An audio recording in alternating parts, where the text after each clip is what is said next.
내 육신의 얼굴을 보지 못한 자들을 위하여 얼마나 힘쓰는지를 너희가 알기를 원하노니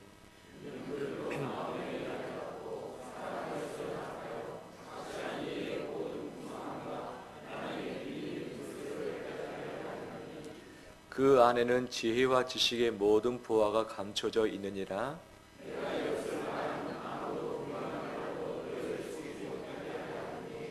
같이 읽겠습니다. 이는 내가 육신으로는 떠나 있으나 심령으로는 너희와 함께 있어 너희가 질서 있게 감과 그리스도를 믿는 너희 믿음이 굳건한 것을 기쁘게 봅니다. 아멘. 주의 이름으로 축복합니다. 우리 서로 인사 나눌까요? 잘 오셨습니다. 축복합니다.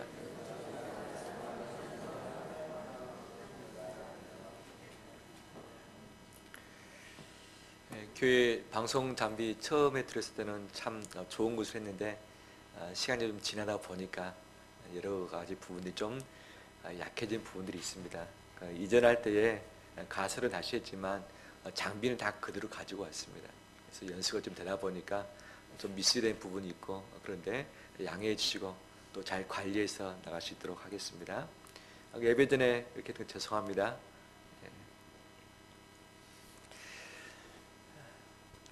위로받고 싶은 마음이 우리 안에 늘 있죠.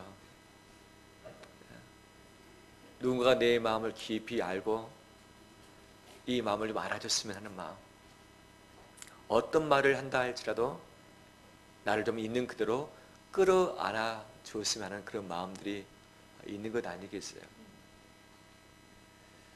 누구에게 위로를 받습니까? 서로 가족끼리 위로해 주면 되는데 이 가족끼리의 위로가 되지 않을 때는 가족 외에 다른 사람을 통해서 위로받고 싶은 마음이 우리 안에 있죠. 그래서 교회 사람을 통해서 또는 친구를 통해서 또는 잘못된 만남을 통해서 위로를 찾고자 하는 우리의 시도도 이 사회 가운데 있는 것을 보게 되었습니다. 그런데 위로받고 싶지만 잘 안 됩니다. 왜냐하면 우리가 너무 분주합니다. 마음에 여유가 없습니다. 위로해 줄 만한 힘이 없는 거죠. 위로는 받고 싶지만 위로해 줄 사람이 많이 있지 않아서 위로받는 것은 어려운 시간을 우리가 보내고 있습니다. 그럼에도 불구하고 이 주일에 나와서 저 앞에 함께 예배하는 우리 온 성도들 가운데 주의 위로하심이 가득하길 원합니다. 어떨 때 주로 위로받는가? 보통 한 두 가지 정도가 각각 있거나 또는 같이 있을 때 위로가 되는 것들을 봅니다. 하나는 뭐냐면 그 사람이 나를 알지 못하면 나는 위로받기 쉽지 않습니다. 그 사람이 내 처지, 내 형편, 내 속마음을 다 알 때에 그 사람을 만날 때에 위로가 되어지는 거죠. 아무리 많은 사람이 위로하려고 나에게 온다 할지라도 그 사람이 내 속마음을, 내 형편을 모른다면 위로가 되지 않습니다. 말하지 않더라도 눈빛만 보더라도 서로를 알 수 있는 그 관계, 그 사람이 위로자가 될 수 있는 거죠. 또 하나는 나는 정말 힘든데 전혀 힘들 것 같지 않은 사람이 내게 와서 위로의 말을 한들 그 말이 위로가 안 됩니다. 하지만 나하고 동질감 가운데 있는 사람이 와서 한마디 하면 그것이 위로가 되는 거죠. 가족을 잃어본 자의 마음을 아는 사람이 직접 내게 와서 말을 할 때에 진정 위로가 되어지고, 내 사업, 내 직장이 완전히 다 망가지고 없어질 그 위기 가운데 있을 때에 그 위기를 겪어본 그 사람이 내게 와서 한마디 해주고 손 한 번 잡아주는 것이 위로가 되어지고, 가정에 여러 가지 많은 문제들이 발생할 수 있는데 그 갈등의 문제, 해결할 그 문제 가운데 있어 봤던 사람이 와서 말 한마디 해주는 것이 위로가 아니겠습니까?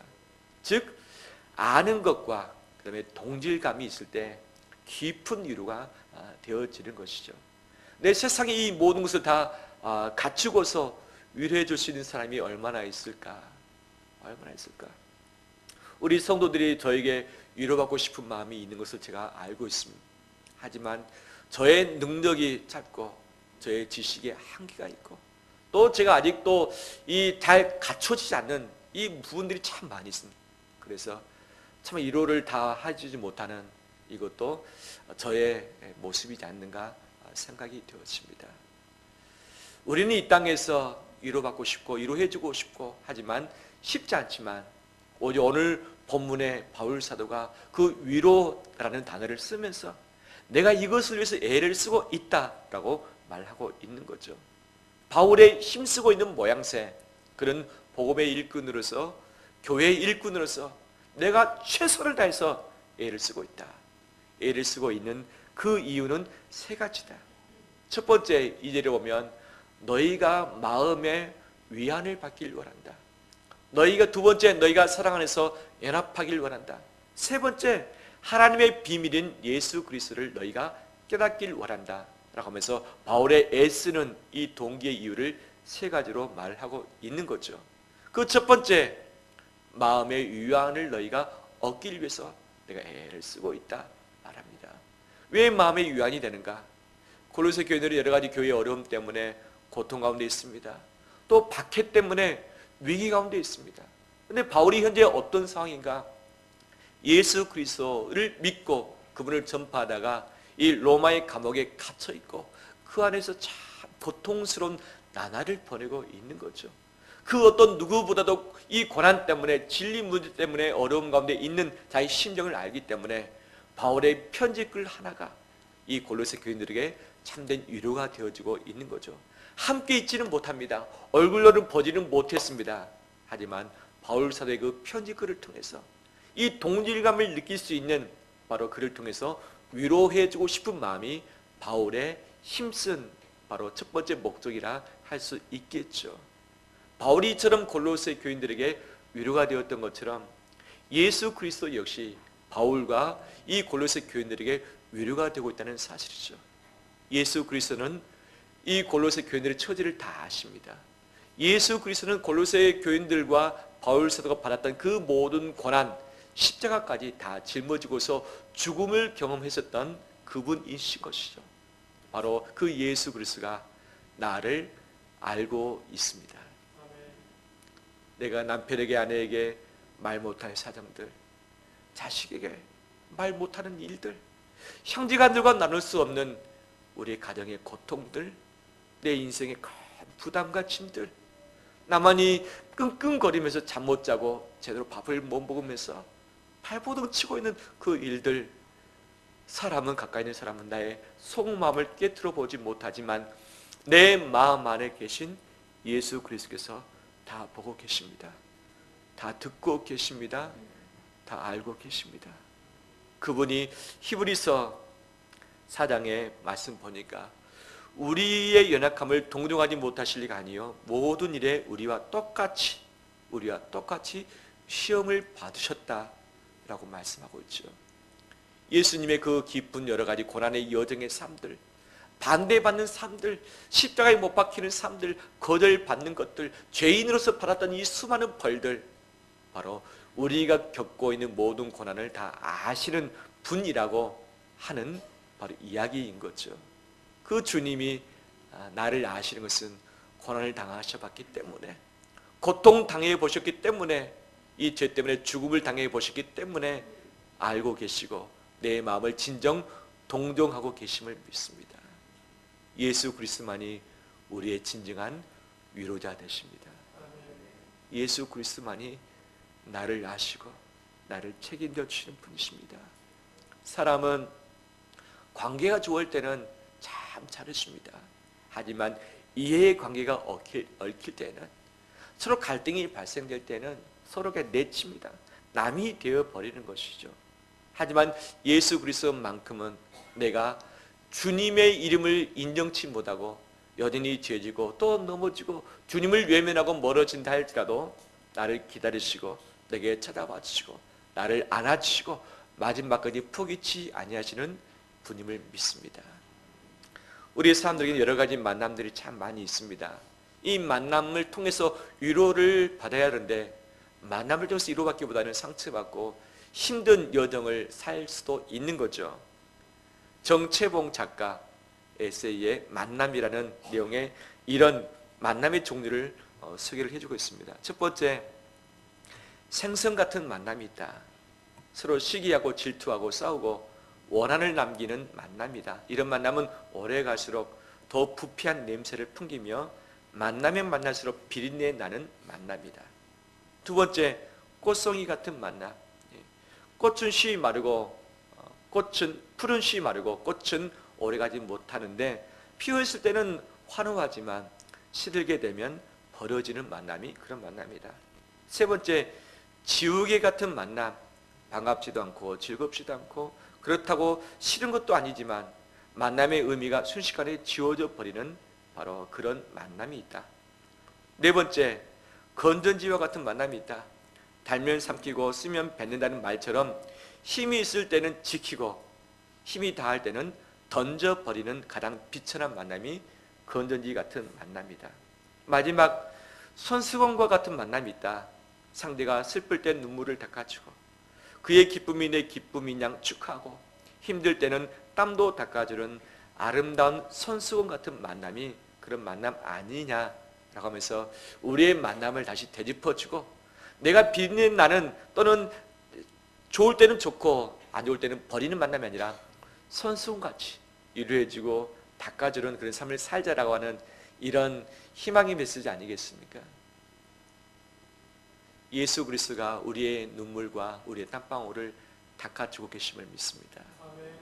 가족은 평생토록 영원토록 책임질 수 없습니다. 하지만 예수 그리스도만큼은 영원토록 나와 함께 계시고 나를 버리지 않으시고 내 안에 계셔서 나를 보듬어 주시고 나를 책임져 주시는 분이십니다. 그분 안에 거하는 것만이 진정한 위로이고 우리의 마음에 힘이 된 줄 믿습니다. 그분으로 말미암아 위로를 받지 못할 때에는 우리는 다른 것들로 말미암아 그 위로를 채우고 싶은 마음이 발동됩니다. 다른 사람을 통해서 위로받고 싶지만 사람에게서 받는 위로는 쉽지 않습니다.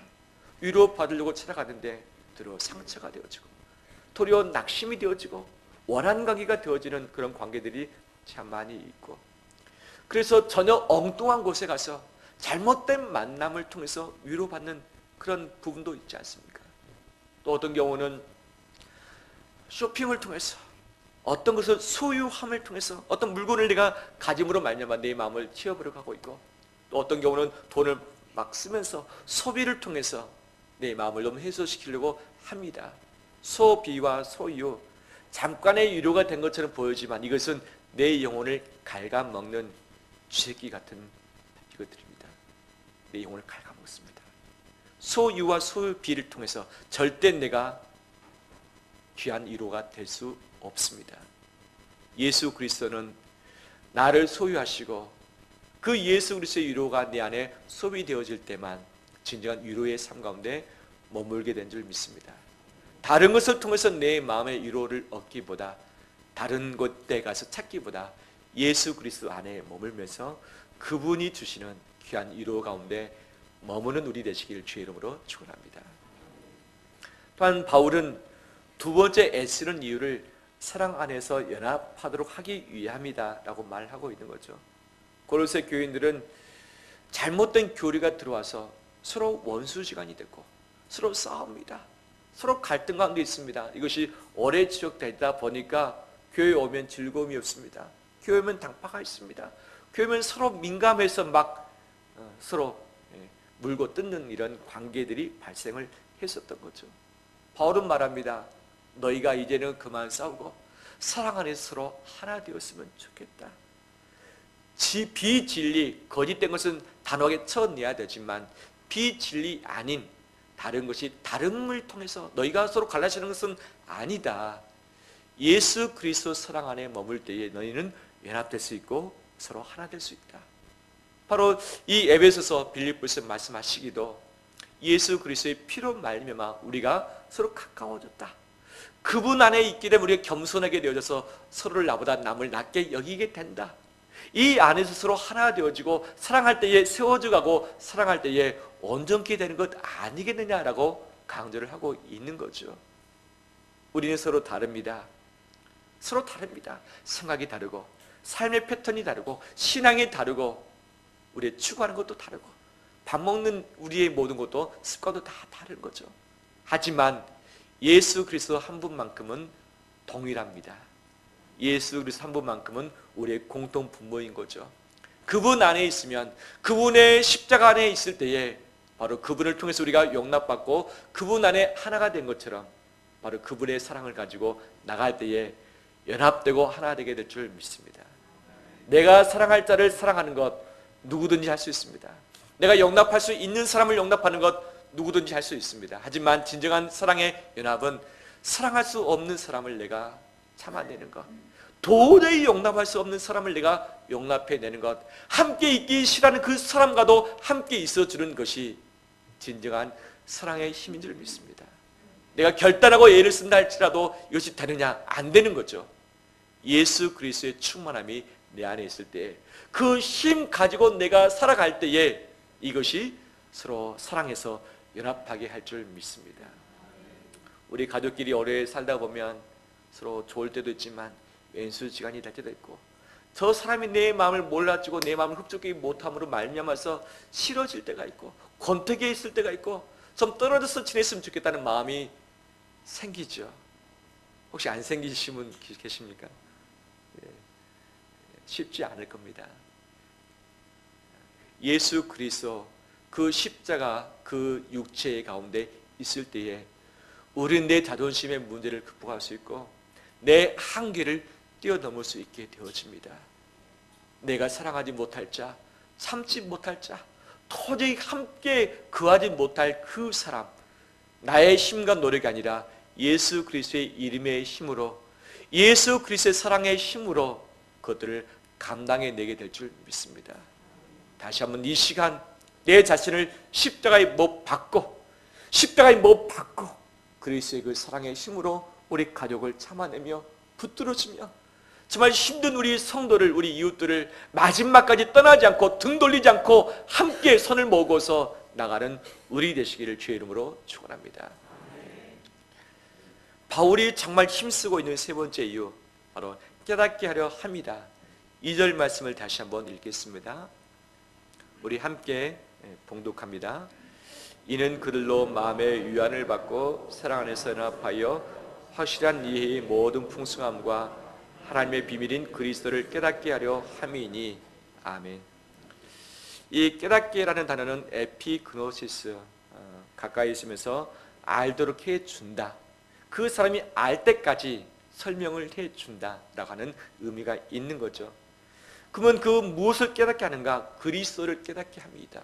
그럼 그리스도가 누구인가? 하나님의 비밀이다라고 말을 하고 있는 거죠. 하나님의 비밀인 그를 깨닫는 것이 내가 마지막 힘쓸 부분이다. 그분이 지혜와 모든 지식에 감춰진 보화, 보물이기 때문이다 라고 고백을 하고 있습니다.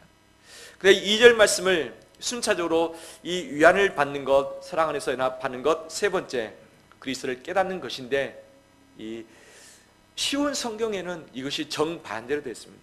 그리스도를 깨달아서 너희 마음의 풍성함을 얻고 서로 사랑 안에서 하나 되게 하려 합니다. 이것을 위해서 내가 애를 쓴다라고 이야기를 하고 있는 거죠.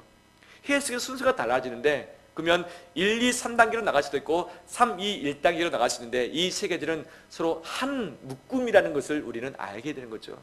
즉 예수 그리스도를 진정 깨닫게 될 때에, 그분을 알아갈 때에 마음에 위로를 얻게 되어지고, 그분을 알아갈 때에 사랑 안에서 서로 용납하고 한 몸을 이룰 수 있다는 것을 우리는 보게 되어집니다. 예수 그리스도만이 하나님의 비밀이다 말하고 있고, 예수 그리스도를 아는 것, 이것이 우리의 전부인 것을 바울 사도는 강조를 하고 있습니다. 그럼 여기서 그리스도의 비밀, 미스테리온이라는 단어, 그 다음에 깨닫다라는 이 에피그노시스라는 단어를 쓰고 있는데, 왜 이 단어를 쓰면서 설득을 하고 있는가? 골로새 교회 안에 이것이 문제가 됐습니다. 이것이 그들이 미스테리온, 이 비밀을 말하는데, 비밀의 본질, 비밀의 핵심이 예수 그리스도이신데 잘못된 사상의 이단이 들어와서 예수 그리스도 말고 더 깊은 비밀이 있다. 예수 그리스도는 비밀을 알게 하는 중개자일 뿐이다. 예수 그리스도 그분이 비밀의 목적 대상이 아니다. 또 다른 비밀이 있다. 이 비밀을 알자. 그 비밀이 뭐냐? 신비로운 것을 아는 것이다. 영적인 것을 아는 것이다. 영기주의, 그노시스죠. 깨닫다는 것이 에피그노시스. 이 그노시스 이 사상, 영지주의가 들어와서 이 혼란을 가중시키고 있는 거죠. 우리의 영은 거룩하고 고귀하다. 하지만 우리 육신은 썩어질 것이고 이것은 죄된 몸이다. 우리가 구원을 받는 것은 우리 육신이 아니라 우리 몸이다. 우리 육신을 죽이고 금욕하면서 우리 육신은 못살게 구려하지만 우리 영혼이 더 고귀하게 되어지고 저 참된 것을 찾을 수 있다. 그래서 육체적인 것을 다 부인하고 영적인 것만 추구하고 영적인 신비한 것만 깨달아서 그 속에 있는 비밀을 체험하고자 원했던 것들이 영지주의 사상들이었던 거죠. 이것이 가득하다 보니까 예수 그리스도를 놓쳐버린 거죠. 예수 그리스도는 육신을 입고 오신 비밀인데 육신을 입고 오신 예수 그리스도를 부정합니다. 인정치 않습니다. 하나님이 세상을 창조하셨는데 이 창조된 우리 육신의 이 부분도 잘못 창조하셨다라고 부정을 하고 있는 거죠.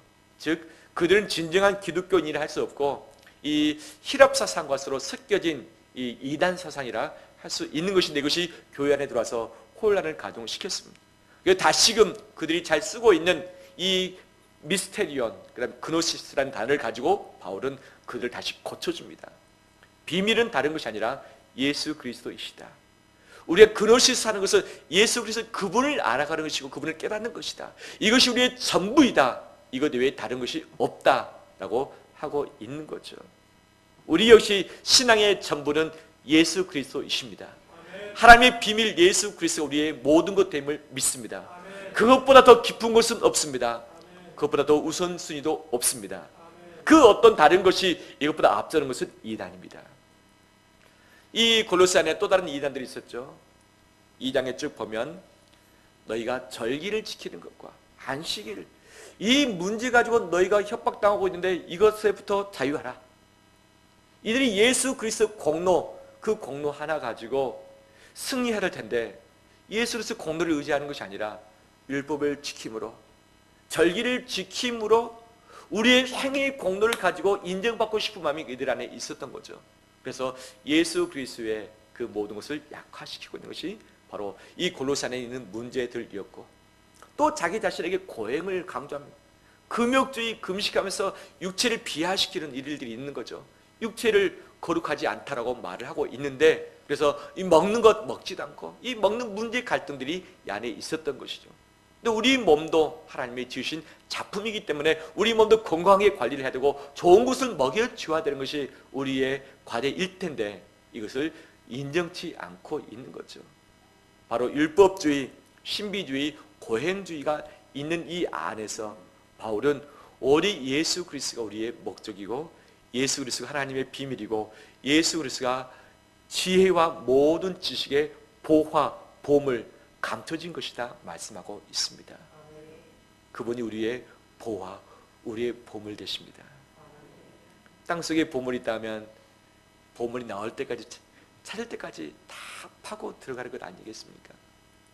예수 그리스도가 보화인데 한 번 찾았다고 해서 다 찾아지느냐? 그것이 아니죠. 예수 그리스도의 보화는 끊임없습니다. 그분의 크기가 온 우주의 크기이기 때문에 그분을 아는 이 깊이는 끝없습니다. 넓이도 끝없고 높이도 끝이 없는 거죠. 주님이 이 땅에 오실 때까지, 우리가 온전히 그분을 볼 때까지 그분을 알아가는 것이 우리의 힘인 거죠. 그분을 이미 아신 분들, 그 비밀을 발견하신 분들, 이것으로 만족하기보다는 더 깊은 예수 그리스도를 알아가는 우리 되길 원합니다. 그분을 알기 위해서 발버둥 치며 애를 쓰는 우리 되길 원합니다. 그분을 아는 방식을 두 가지로 우리에게 허락을 하셨죠. 일반 계신 자연 만물을 통해서 하나님의 창조성, 통치를 알아가는 것, 또는 하나님의 특별 계신 그 말씀 속에 하나님이 누구신지, 예수 그리스도가 누구신지를 알아가는 이 부분인 거죠. 우리의 열심, 말씀을 듣고 읽고 우리 말씀을 깊이 묵상하고 말씀을 공부하고 또 말씀을 암송하면서 그분을 알아가는 것인데, 지혜와 계시의 영을 주셔야만 그분을 알 수 있다고 말합니다. 왜? 이 성경의 저자는 성령님이시기 때문에, 성령의 영감을 통해서 기록된 것이기 때문에 성령의 조명하심, 비춰주심의 역사가 아니고서는 이 성경 말씀을 깨달을 수 없고 믿을 수 없는 거죠. 우리의 깊은 노력이 필요하지만 성령의 도우심이 있어야만 예수 그리스도의 비밀을 더 깊이 알 수 있고 그분을 깨닫게 되는 줄 믿습니다. 그분을 아는 것에 우리의 구원의 능력이 있고, 그분을 더 깊이 알아갈 때에 마음의 진정한 위로가 되고, 그분을 알 때에 사랑으로 하나가 되어집니다. 다른 것에서 우리 인생의 답을 찾지 않기를 원합니다. 요즘 하나님께서 저를 통해서 계속 기도케 하시는 것은 난민들이고, 난민들, 노ಹಿ냐 난민, 시리아 난민이 대표적인 전 세계 난민으로 이야기되고 있죠. 선교사님의 어느 글에 보니까 시리아 난민이 이런 고백을 했던 것을 보았습니다. 나는 모든 것을 내전 때문에 다 잃었습니다. 집, 가족, 직업, 그리고 꿈마저 잃었습니다. 하지만 저는 지금 모든 것을 얻었습니다. 왜냐하면 구세주 예수님을 만나 죄의 사함을 받아 영생을 얻었기 때문입니다. 아멘. 시리아 내전 때문에 그런 도망쳐 나올 수밖에 없었고, 자기의 집과 고향과 국가를 다 잃었고, 가족과 직업과 꿈마저 다 잃었다. 하지만 다 얻었다. 예수 그리스도를 내가 믿고 영생 받았기 때문에 그분 때문에 내가 다 얻었다라고 고백을 하고 있습니다. 여전히 그의 형편은 달라지지 않았습니다. 여전히 난민입니다. 난민입니다. 하지만 난민인 그를 예수 그리스도께서 맞아주셨고, 예수 그리스도를 만남으로 그의 영적인 난민 생활을 청산하게 되었던 것이죠. 우리 예수 그리스도를 더 깊이 만나지 못하고, 예수 그리스도를 더 깊이 알지 못하고서는 영적인 난민이 될 수밖에 없습니다. 다른 것에서 내 인생의 소망을 찾고, 다른 것에서 내 인생의 답을 찾고, 다른 것을 향해서 힘써 달려갈 수밖에 없는 결과를 낳게 되는 거죠. 오직 예수 그리스도만이 우리의 전부이고, 예수 그리스도만이 우리의 답이고, 예수 그리스도만이 우리의 생명, 길, 구원인 줄 믿습니다. 할렐루야. 얼마 전에 마이클 호튼 박사가 우리나라에 와서 강의를 했습니다. 한국 교회, 미국 교회 역시 마찬가지지만 단순히 기독교 교리를 부인한 것이 아니라 믿음을 하찮게 여기는 현상이 지금 나타나고 있다. 그리스도가 빠진 교회가 있다. 그리스도가 빠진 신앙이 있다. 그리스도가 빠진 신앙이 뭐냐? 세 가지로 그 특징을, 이 시대의 특징을 말합니다. 첫째는 도덕적이게 된다. 바로 예수 그리스도를 추구하기보다는 이 도덕적인 윤리의 삶을 살도록 더 나은 사람이 되어가는 것, 이것을 추구한다는 거죠. 두 번째, 치료적이다. 늘 내 마음이 치료받아야 되고 회복받아야 되고 위로받아야 된다. 이 부분에서 멈춘다는 거죠. 치료받기 위해서 교회 나오고 위로받기 위해서 신앙생활하고 그 위로를 추구한다는 거죠. 하지만 더 이상은 아무것도 없다. 세 번째, 이신론적이라고 하는 거죠. 하나님이 세상을 창조하셨지만 그냥 내버려 두셨다. 그 나머지 일은 우리가 열심히 일해서 열심히 기도하면 하나님께서 우리에게 축복 주신다. 더 신앙생활 열심히 하는 자에게 더 많은 축복을 준다. 자기 개인의 개인주의적인 신앙생활이라 할 수 있겠죠. 바로 이 도덕적, 치료적, 이신론적, 이것이 우리 한국교회를 감싸고 있고 예수 그리스도를 찾지 못하도 우리를 병들게 만들고 있다. 우리가 다시 한번 본질인 그리스도를 찾고서 그분을 깊이 알고 그분으로 만족하는 삶을 살고 그분을 전파하는 것이 우리의 본분이다라고 바로 지난주에 특강을 했습니다. 이것이 진정 우리의 본분인 줄 믿습니다.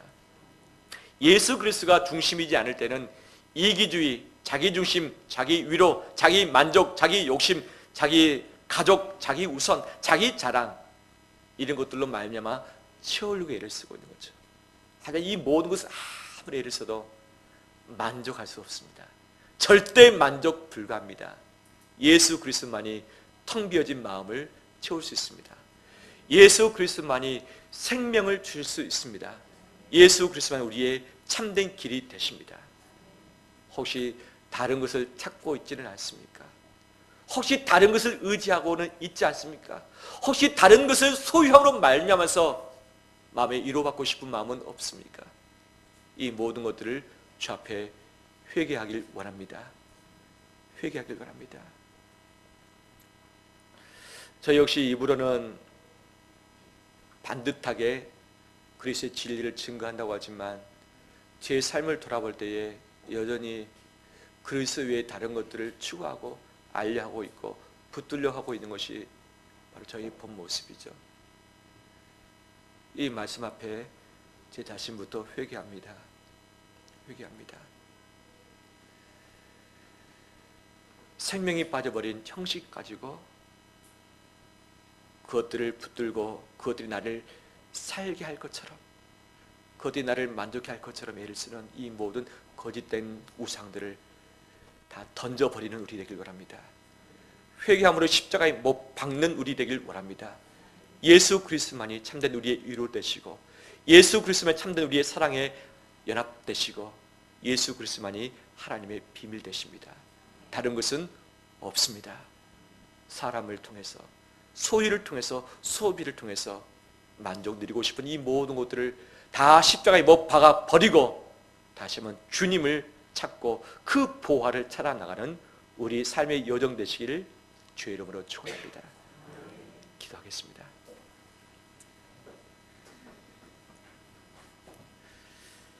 하나님 아버지,